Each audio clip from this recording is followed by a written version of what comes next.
So in the studio today we have our Honourable MHA Andrew Parsons. Yeah, I'm here for a while. How are you today? Good to see you, brother. Good. Good to be back. Good. Glad that you stopped by. Yeah, no, I was off this week from the House of Assembly. We have a constituency week, so I've been in the district going around, and the weather's been cooperating, so it was a good chance to come down, and I met with council last night, and I'll be popping by the school today, and so it's just always a good chance to stop by and have a chat. Yes. So maybe our first thing out of the gate, we'll probably ask, I guess, what a lot of people probably want to know, and you probably can't speak too much about it, but you and 3 others is getting sued? I gotta ask. So what I'll do is I'll give some backdrop. I can't say much because when you're being sued for $7.5 million, you want to sort of clam up a bit. But it all stems from, I brought in a new piece of legislation, a new law, which changes our Legal Aid Act. Yeah. So for the last 10 years, the previous government brought in a rule that said if you were charged with certain crimes, murder or manslaughter, you could get your own choice of counsel, your own, and not just one lawyer, but two, paid for by legal aid, and it could be any lawyer, so private lawyer that you see. Yeah. That's an expensive thing. Oh, yeah. I mean, when you break down the numbers, they can get up to 200 hours each at $135 an hour, plus whatever their court time adds up to. It's not a cheap thing, and it's especially been costly to us, to the taxpayers, given that the number of murders, unfortunately, in the province over the last number of years has spiked. It's gone up. So when you add it up, it's pretty expensive. No other province has this. So I've changed the legislation now. We've passed the amendment that if you're charged with one of these, you'll still get legal aid. We're not trying to take that away. No. But we've removed what they call choice of counsel. So you'll get a very good legal aid lawyer, 2 of them, because you need 2 now to do murder trials, and it'll be those lawyers. And there's a whole bunch of reasons to do it, but the main ones are, A, by letting people go with private counsel, it creates this myth or perception that legal aid lawyers aren't as good. That's foolishness. That's not even close to being true. The second thing is that it's a big cost to taxpayers. So anyways, I did that. Predictably, I knew it was coming. Some individuals were not happy with that, and so they made a number of comments, to which I responded with the comment that I think was made was, again, I'm not even going to repeat it, for fear that somebody will try to, Exactly. So I was alleged in the statement of claim to have made comments, and there it is. This individual's chosen to sue for $7.5 million, suing me and 3 other ministers who shared it on their Facebook. That's what they did. And the province. So what I'm saying at this point is that there's a whole lot that I'd love to say. I wish I could say. That's right. But for the sake of making sure that this gets done properly, I'll let it go through the court route. And when it's all finalized, I'm sure I'll be able to come down and talk about it a lot more. Yes. I think my original comment may have... when I found out about the lawsuit through the media, CBC called me and said, this is what's going on. And they said that, I asked, okay, what's the amount? And they said the amount. My only response that I made was, yes, bye. So, anyways, I'll leave it at that without getting myself in trouble. Yeah, that's right, yeah. Well, it's craziness. I'm not sure, but I think that's the same lawyer that was handling the student loan fraud. I think maybe. Not positive. Wouldn't be able to tell you for sure. My wife was actually part of that. Okay. And anyway, he got millions of dollars, and everyone else in that suit is only getting $40 to $60 back. I'm not sure about that, but I'll, like I say, it's crazy. That's right. I'm still very satisfied with the law that we changed, because I think it's in the best interest of the province. I mean, it's taxpayer money. So, anyways, we got the change done, and there it is, onwards and upwards. Yes. So, anything new out of the gate for government stuff that we know about? I guess one of the big reasons I came in, I did meet with council last night and had a chat, and it was just sort of an update on certain things we're working on and sort of a heads up on things. So there is some good news hopefully coming. When it comes to the roads, basically, and I think I've talked about this before, but there was a fair amount of paving that just wasn't completed last year in time. Yep. So all that amount carries over into this year with the contractor. Plus, we've got 3 times that amount. Oh, really? Allotted for this year as well. Oh, awesome. So the Burgeo Road is going to be, should be seeing significant activity again. I mean, look, I've been coming down over the road, besides the fact that always this time of year it's rough. I mean, when you've got freezing and thawing, this havoc on roads everywhere.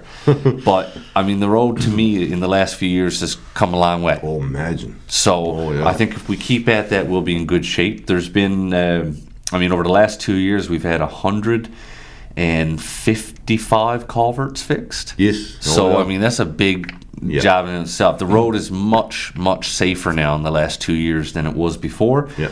So I think most of the culvert work is done. Yep. They'll probably do a reassessment of the culverts that are left, and again, see what state that they're in. But anything that was listed as poor, and I mean, you've been in them. Yeah, that's right. Yeah. So, there's safety there now. Those have all been fixed. I hope that we don't see any of those situations that we've seen. No. And hopefully, now that we got the culverts done, we can start working on improving the road, seeing some blacktop down. Yeah. The So, like I say, infrastructure itself, right? The infrastructure itself. and to me, that leads to, one of the big stories about that road over the last number of years has been how terrible it was. Yeah. And that's not just bad for those driving, but it's bad for those you're trying to convince to come here. Yes, for tourism and stuff like that. That's right. They're trying to visit sandbanks and everything else. Why would you come down if you feel like you're going to beat your car up? Exactly. So we can start correcting that now and saying, look, our road's in good shape. Come down. There's a beautiful community. Sure. You got access to all the other coastal communities. We got a beautiful park, beautiful people. Yeah. Come down. Yes, that's right. what message that needs to get out there, not come down at your own risk. No, that's right. So that's I think that's positive news. The other thing in terms of municipal capital works is hopefully we're going to see an announcement soon. A couple of years ago, we had a significant investment, about $1 million into the water system.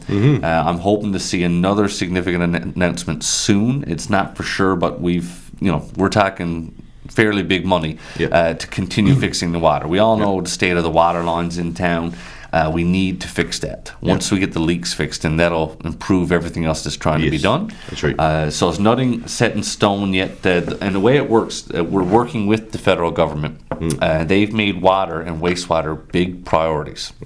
So we're working with them. They're investing a lot of money. We're going to invest a lot. And so hopefully we'll see that come together. But whenever you're dealing with the feds, it's not like we're the only ones that have a say. We have to work with them on approvals. Yeah. So hopefully we're going to see that in the next month and a bit. Yes, so that's been positive news. Other than that, it was more of just a catch up. I think I'm hoping to organize a meeting in the near future. I used to have these little round tables with the different communities. So I'd like to bring together Burgeo, Ramia, Francois, and Grey River to come together as councils and local service districts and talk about some of the things we have in common and how we can work on them. I always say, what's good for one area is good for all of us. And when it comes to things like tourism or waste management, we need to work together. Yes. So I'm hoping to organize that in the next few months. And that's basically the big thing in terms of what's specific here. It's pretty slow right now. The big focus now is that when I go back on Tuesday, we'll have our budget. On Tuesday, so that's always big news. Yes. One thing for around here that I think they're going to have to get more education is, the waste management system is supposed to be starting up in the summer. And there's still nothing, in place yet to tell people what they got to do and all that stuff, because there is a lot of people that are set in their ways. And as far as I know, you gotta have garbage and clear bags, and you gotta have your stuff separated and all that stuff. And if it's not gonna be took. Right, it's like anything new. There's a learning process, and that's right. And again, a lot of the waste management decisions, they're not government decisions per se. There's a waste management board. So, that's right. But we have to work with them. So not only government, but municipalities and communities. to make sure we get the word out on what it is they're trying to accomplish. Yep. There's still, you're exactly right. There's a lot of work left to be done. There's a lot of education and awareness. Yep. So hopefully we'll see that in the very near future. I'd like to be able to organize a meeting with them as well, so that when we bring communities together, we can bring those individuals out to explain. And once the communities know, then they're better able to tell everybody that lives in the community. Yeah. So, but waste management's a huge topic. There's a lot of money tied up in it. Yeah. So we'll see where that goes. Yes. Yeah. So now, do you know too much about this aquaculture? I've been working on it. I haven't seen any developments lately, but I've met with the company that's interested, and they've been down here quite a bit. And I think the big message that I'm passing on to them, myself, is that when it comes to aquaculture, I see a lot of positives there. There's a lot of opportunity. I mean, people always talk about economic development in rural Newfoundland. Well, this is one of those opportunities. I've seen the studies when we talk about the world's population and the need for protein. Our natural stock is not going to be enough to take care of that. And this is an opportunity for us to be a part of that and create a good, viable economic opportunity for out here. But with anything like that, there are concerns, there are issues. People do have valid concerns. So my big message to the company is everything that you do, do it in the open. Do it transparent, have everybody public. There's a lot of people that... I always say there's a group that's going to be against it no matter what you do, which is fine. And then there's a group that's going to be for it without maybe fearing, what the possible, if you just join on to something without knowing what the impacts are going to be. But there's also a really huge group in the middle that like the idea but want to know more about it. They're not against it. They're not for it. They're interested in it. And so that's why I keep saying, there's an education to that as well. And with everything positive, there may be negatives. What are those negatives? That's right. But the way I see it is it's an opportunity. And you can't jobs. That's jobs right. In town, and you can't shut the door on opportunity. You at least have to explore it. It is working. I mean, you go down in the St. Albans area, it's been huge down there. It is working throughout the rest of the world. I mean, Norway, and there's definitely a Norwegian component to this group. They've done it. They're leaders in it. So to me, it's exciting. They're looking at, their site exploration. There's a lot of work and environmental assessment has to go into this. So, I'm prepared to do whatever I can to assist them. But at the same time, if people have concerns, you need to address those concerns and take the time to do public meetings. Do whatever you got to do so that, because if you don't do that, people are going to question what you're doing. And if you don't do it, then a lot of people, myself included, would say, well, why aren't you being more upfront about it? That's right, So, because if you're more secretive, it's a little bit more shady. Well, this is anything. If people don't know what's going on, then people might start to assume that, well, is there something there? Right. And so it's better to have it all out there, good and bad. And then, and people can make a better decision on how they feel about it. But to me, we can't turn our backs to it. It's too valuable to this area. I'm not sure what other economic opportunities there are for here. I mean, whether, not too many more, but again, right? This is a good one, I think. I mean, it takes what we traditionally do, which is on the water, and it's worked elsewhere. Let's take any concerns and alleviate those, or make sure that we minimize those, and then I like it. Well, even if they public meeting, as you said, or even if they just come in here with me and address the town in here and give everyone a guideline of what's going to happen or whatever else, and then if we do know that that's going to happen, then people can get me to ask them if they don't want to ask them. What I mean? That'll be, there's always ways of getting the information out, right? So, when I knew that you was going to come, I just polled the public on some questions, and some people got back to me, and it's all anonymous, so I'm not going to say perfect who it's from or whatever. So one person asked, will it be legal to smoke marijuana while you drive a car? No. It will absolutely not be legal to do that. No. So just going back to the topic, I mean, it is coming up sooner. We know that since the last time I was here, the federal government has changed their deadline. So it was going to be July. Yeah. And what it is, there's a lot of legislative change that has to happen. Right now, the bill's in the Senate. Basically, they've agreed to delay the passage of the bill. So I don't know when the date is going to be now. Will it be August or September? The Senate had some concerns, so now it's going to be delayed. That's the first thing people need to know. So it won't be July anymore. Every province can make their own rules as it relates to certain aspects, whereas some rules are also federal. But when it comes down to cannabis, whether you engage, whether you don't, whether you smoke it, vape, don't, whatever, it doesn't matter. It is an intoxicant. That's right. It is it alters your brain. Reality. Right? So the fact is, there is no way, shape, or form you should be allowed to operate a motor vehicle while you can't drink and drive. You won't be doing cannabis and driving. So that is not on in any way, shape, or form. The big challenge for us now is that when it comes to alcohol, we have a very reliable means of testing through a breathalyzer, even in a roadside device, what your level of impairment is. Okay?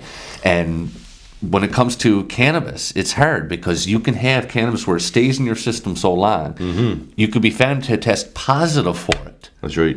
But days after, you may not be intoxicated. Exactly. So that's where, there are individuals, police who are called drug recognition experts, DREs, who they can do a roadside test and have a good idea whether you're intoxicated or not. We're working on the testing device. They're thinking right now it'll be a saliva-based test. Plus the fact that, they can always go back to a hospital and get blood tests done and whatever else. But that's pretty intrusive.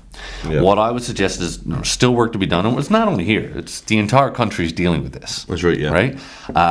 I know a number of people. Right now it's legal medically. So, there's many people out there now. If you test them right now, they're going to test positive for it because it's in their system. It's their medicine. So, we have to be careful for those individuals who test positive but aren't intoxicated. But at the end of the day, look, you're not consuming it while you drive. No. You shouldn't be consuming it around kids. And we don't want kids to consume it. The whole purpose is that we're still trying, even though is legal. Alcohol and tobacco is legal, but we still don't want kids doing that either. No, and there's still regulations on it. And there's still going to be regulations on on where you can do it and everything else. It's meant to keep it out of the hands of kids, out of the hands of the black market and criminals. And the fact is, we know that people are smoking it, kids are smoking it. Let's just make the system better than what we have, and we've got a court system that's plugged up with a lot of people getting charged for having small amounts of cannabis. And that's not where we need to be. No, that's right. So now there's like a second part of this. You kind of partly answered it. But the question was, the RNC says it takes 6 times as long to train cops to the roadside marijuana tests as it does alcohol. How will your department help with additional training costs? Oh, well, that's going to fall on us and the federal government. So the first thing is that we've made it clear to the federal government that, look, there's a lot of work with this. You have made a decision to legalize. You have to help us with the costs of doing it. And the cost is huge. There's whether it's the police and public safety, whether it's education and awareness. We got to get into our schools. We've made that clear. So there's a lot of training to be done. They have to help, and we've got to train our officers.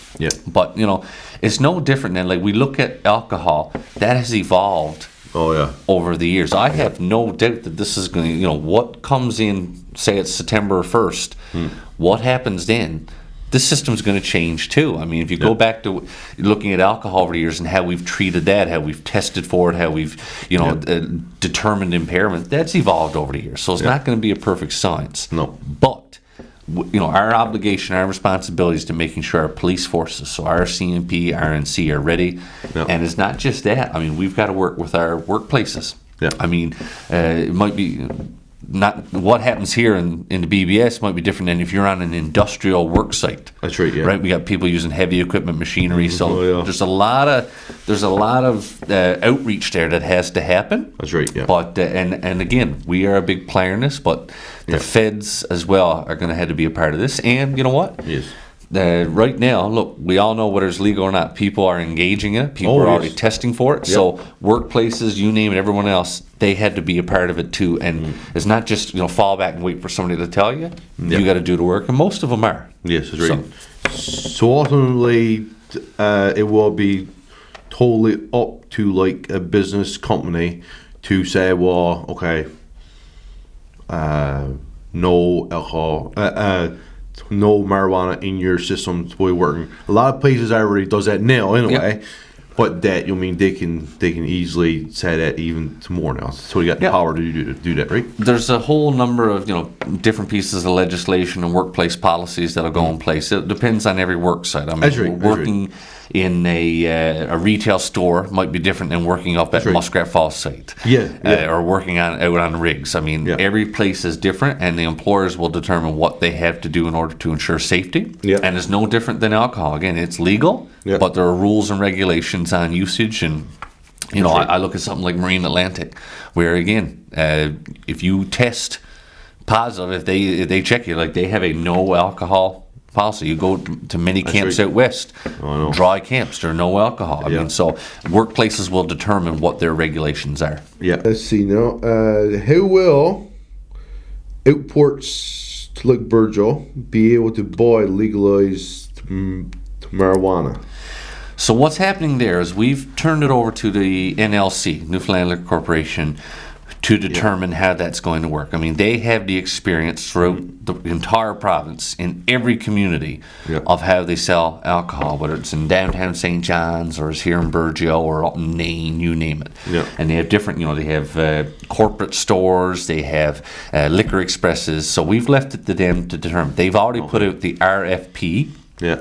to anybody. We want private industry to get involved. Okay, yeah. So right now it's in their hands. What I can say is that there's different tiers. There's tier 1, tier 2, tier 3, where they'll determine what kind of store goes in each place. Okay. And every place has a different reality. What you do in Yeah. Burgeo might not be the same as what you do in Grand Falls, Windsor. That's right. So it's going to be done through them. But at the end of the day, we need to ensure access. Yeah.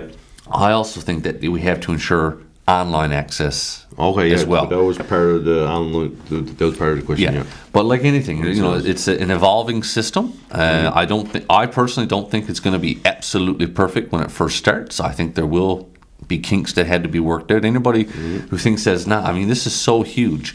What I can say is that there's a lot of work going into making it as perfect as can be when it starts. Yep. So again, when we did a huge survey on this across the province back in June last year, and the public let us know quite clearly that they wanted private industry Yes. to be in charge. So we've Yeah. got a regulator, which will be the NLC. They regulate alcohol. They have the ability to do it.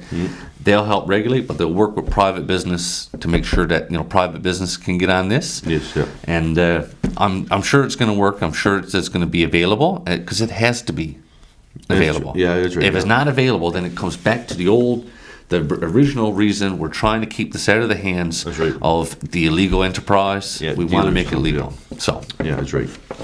So now, will Canada Post carry NLC marijuana from supply center to SJ to Virgil? I have no idea. That would be a question for Newfoundland Liquor right now. Yeah. But again, it's going to have, if you have online, it's got to right. be mailed. And if it's got to be mailed, who's carrying it? Yeah, that's right. Yeah. So, and again, we already know right now that the fact is that it can be sent. I know that the group up in Ontario, I was actually in their postal center, Canopy, Okay, where Canopy. they deal with people all over the country. Is what? And so it has to be distributed, whether, what kind of distribution model. At the end of the day, as long as it's safe, as long as it's secure, and as long as it's accurate and on time, Yeah. that's what we want. Okay, yeah. Perfect. And this one is a little bit is off the marijuana now. Okay. Let's move away from marijuana. Is there any data evidence on the extent of salmon poaching in your district, or the West Coast for that matter?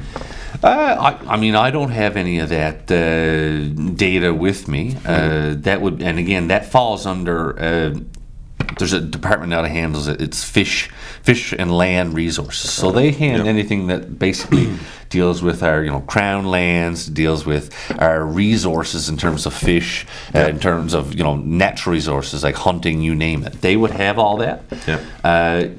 It's one of those things where it's, in a lot of cases, it's anecdotal. We know that whatever charges are laid, that there's more going on than what's charged. Yes, exactly. I always put it out to people, there's not just a duty on the state to enforce this. So we shouldn't just rely on officers, but we have a resource. That's right. It belongs to all of us, whether that's fish, whether that's moose, you name it, oil. It belongs to us. That's right. If we see somebody else abusing it, they're abusing us. That's true, I mean, we've had our resources abused over the years. Why would we allow that to go on? That's right. So it is set up so that if people see something being abused, they can report it anonymously. So I don't have any stats here, but nobody has a problem with the the old catch a fish to put on the plate. That's not that's never been the issue for people. Right. But there are those out there that abuse the system, abuse the resources. I got no time for them at all. That's right. But people need to realize that it's their resource, and at some point when we look at our you look at the caribou up in Labrador, that herd has drastically dwindled. Yes, boy. And so it's at the point now where there's discussions around whether it should be an endangered species. We don't want to see that happen with our other species. And that's not just the provinces or the federal. It's not government's responsibility totally to do that. That falls on all of us. That's just my opinion. Okay. So now one story or two, and this is a question. Enforcement is way down. Yeah, there's no doubt. I mean, in 2013, the previous government, that's when they actually took a lot of drastic steps in reducing enforcement, specifically down here. And to me, that has an effect on, they can say that the coverage is still there. And in some, there is still coverage. There still is enforcement, but it's not as much as it used to be. And that's, again, that's one of the challenges that comes with a fiscal situation where, when we came in, you have a $2.7 billion deficit that's left to you. That's right, we're at the stage now where we just cannot cover off everything that wants to be covered off. You had to do things differently. So, like I say, you look at some of the numbers are definitely down when it comes to enforcement. But we're getting to the point now where if people say, well, we want this, where do we get it from? Right, and we had the same issues. I had meetings last week with judges and lawyers, and they're saying, well, we want this and we want that, and I'm like, well, that's fine. The same issues are in education, healthcare, road work, and there's only so much money. We know exactly what's coming in, and you look at 10 years ago when oil is at over $100 a barrel, and that money's coming in, we still weren't bringing in enough to pay for what our costs were. Oil's half that.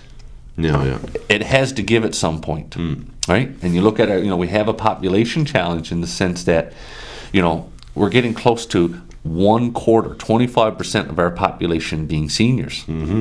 So with that comes challenges as well. We all know that when it comes to increased healthcare costs, reduction in income tax being paid in. I mean, we want to make sure that we have the services to provide these people. They have paid for them. They've earned them, and so you're trying to maintain that. But at the same time, this is just one of those things where it's competing interests, and this is why sometimes it's tough to be in government. Right? We have a lot of things that we'd like to be able to do, but a lot of them cost money and resources, and sometimes that's challenging. Our last question is how does Burgeo-Lepoil District go about creating a hermetic tourism sector while it's divided in sections? That's a good question. So when we look at tourism as an industry, it's one of the few easily identified growth areas. We can grow it; it can happen. Without being able to answer that question with a lot of definition, I can just give my opinion on. First of all, I always say look elsewhere to see where it works. Yeah. So when I look at Fogo, has gotten huge. Trinity and Bonavista area. When I look at Grossmorn, those are all areas in this province that are booming right now. But it's not just because of government investment. It's because those communities and people within those communities have said, this is our opportunity. Yeah. So there's no reason it can't happen here. One thing is that, again, you have to work in partnership with their local community. So I'll use an example. I was talking to somebody last night. I mean, Burgeo just can't think about Burgeo. No. We have to work with the fact that there's a lot of people have interest in visiting Ramia or going down the coast. I mean, the interest across the province in visiting these areas is huge. Yeah. But if they want to go there, they got to come through Burgeo. Oh, yes. So that's where we work with these other areas to partner up. What can we do together to entice that? I also think that, we can rely on governments or regional groups, but at the end of the day, it's like anything in life. If you want it, go get it yourself. Yeah, that's how I look at it. So this is where Burgeo and the town councils around the area have to say, okay, we want this. We want to expand people coming here. What are some of the things we got to do? Yeah. Some of it, again, is there's no need to reinvent the wheel. We have to look to other areas and pick their brains. These people are more than willing to share their ideas and how they did it. Yeah. The other thing we have to do is, in some cases, you have to go out and hire that expertise. There are tons of people out there in this industry that if you bring them in, they'll give you a bunch of ideas, help you set up a plan, and go from there. I mean, when we look at Port aux Basques and Burgeo, like, quite frankly, the distance between is pretty significant. So there are some things we can work on, but there's some things where you are on your own. I think we have to work within this region and say, what are the strengths that we have here? What are the weaknesses? Yeah. How do we promote our strengths? How do we reduce the weaknesses? That's right. Right? One of them has always been the road. That's right. People always talked about the road. Oh my God, it was, don't come down here. You're going to ruin your vehicle. Yeah. Well, that's not going to help what you're trying to do. No. I don't think that's the truth anymore. I don't think that's the case. Right. Yeah. So I think that we can easily, and again, that doesn't, Labrador's up there with a dirt road. That doesn't stop. You don't see them talking about their road in the sense of, that's right, we're trying to get people here. So again, I think that technology is a way to do this. I think social media is a way to do this. I mean, a lot of people, you look at that beautiful beach over there. I mean, some of the pictures that people have, like when you put it online, I've done it myself, put it online and say, here's sandbanks. People are blown away. They had no idea. Yeah. We don't just need to get it within the province, we need to get it outside the province. Yeah. More and more people are willing and able to take their vacations in province. That's right. More people are saying, well, I don't want to get on a boat or I don't want to go on a plane elsewhere. Yeah. The summertime, I'd like to stick around here and drive around and see some spots. Yeah. There's more and more of that happening. We got to jump in there. Yes. Right? Yeah. It was difficult. We used to have regional economic development boards that used to be able to coordinate and do a lot of this. Again, they were eliminated a number of years back by the previous administration. So again, there's groups out there that were helped, but I think it's on the communities and it's on the people within the communities. Yeah. It's not about, what can you do for me? It's what can I do for you? What can I do to make this? And it's upon everybody to promote the area, to do more. And sometimes it's just about setting up a plan and following the plan. That's right, yeah. And it doesn't require a lot. So again, there's people that can help. Like my job is to help with that. That's right, yeah. Right? I can assist with that. The town council is going to help with that. Yeah. But people have to be wanting to get on board and get involved. That's right. And it's the people in that industry. I look at someone like Zita Cobb out in Fogo. She came back to Fogo after spending years away working. She invested her time and her money into making that area what it is. She created that. And you look at it now, she has that beautiful hotel up there with people coming from around the world. Oh, yeah. Celebrities around the world comes there. Nobody did that but her and her group. Yep. And so if it can be done there, it can be done here. That's right. It just requires people to work together. So that's what I would say on that. But it's exciting. I mean, to me, people have no idea what's down here when they get here. Yeah. And you have an opportunity to come down, and it's nice people. There's lots to do. There's beautiful attractions. Like, people don't necessarily want theme parks. No. People want safety. Yep. Clean beaches. That's right. They want the chance to go out on the water. Might want an opportunity to go out and catch Sure. fish. Like Yeah. this is the things that people want, and Yes, we yeah. have it here. It's just about packaging it up Yeah. and putting it out into the world and saying, this is what we have. That's right. Come down and enjoy yourself. Yeah. Yeah, and thankfully this term in the town council, we do have one of the councillors, Sue Ann. Yep. Sue Ann is very passionate about tourism, and she will be coming in and talking a little bit more about their plans, because they got a committee set up Yep. now just strictly for like tourism. And I think one thing they're going to do is want to stick up a brand new sign Yeah. somewhere to explain like more stuff Yep. that's in Virgil and stuff like that. Right? Yeah, I mean, and that's what you need. You need someone who it's Yeah. their passion. That's That's right, how this yeah. stuff happens. My only advice to council and to that committee is that don't just think of Burgeo. Think right. of the other strengths that are around. Yeah. And make them a part of it. That's right. Because, and again, I use, I look at my district as two basically regions. I've got the Port aux Basques area down in Rose Blanche. So I say to that council all the time, they might not be coming to Port aux Basques. No. They might be wanting to go to Rose Blanche to see the lighthouse. That's right, yeah. Or going to Isle of Mort to check out, the festival down there. Yeah. Work with everybody so people get a full experience. Yeah. Rather than just dealing with yourself, you catch, there's strength in numbers. Yeah, that's It's right. the same thing down here. Yeah. All right. Well, that's it for what I got to ask you. And hopefully, we didn't ask you too much. No, this is what we need. Yeah. No, and this is what I enjoy. I would put out there to people that hopefully the next time I'm down, we could let people know so that they have questions that they want to get to you Yes. for you to ask me. That's right. I'm more than happy to do that. Yes, that's right. Yeah. I'm hoping to be back. I'll definitely be back for the graduation Yeah, so in it's May. May. I'm hoping to be back down. In fact, I'm working with the Minister of Education. He wants to come down and visit. Yeah. And we've been lucky in the last number of years. We've had the ministers of transportation down, the minister of fisheries down. Yeah. So I'm working to get him down. He really wants to come and visit the school. Okay. Yeah. So we can, and he's passionate about schools and about education. So, and again, when you get these people down here and see firsthand what's going on, That's right, it yeah. makes a big difference. And actually, last year we had the Minister of Tourism down here for Sand Sea last year. That's right. Yeah. So. Hopefully, like I say, we'll set it up so that people can ask questions, and we got to keep getting the word out. Yeah, that's right, boy. That's right. Well, anyway, thank you so much All for right, coming brother. in. Thank you so much. I'll see you next time. I'll see you next time.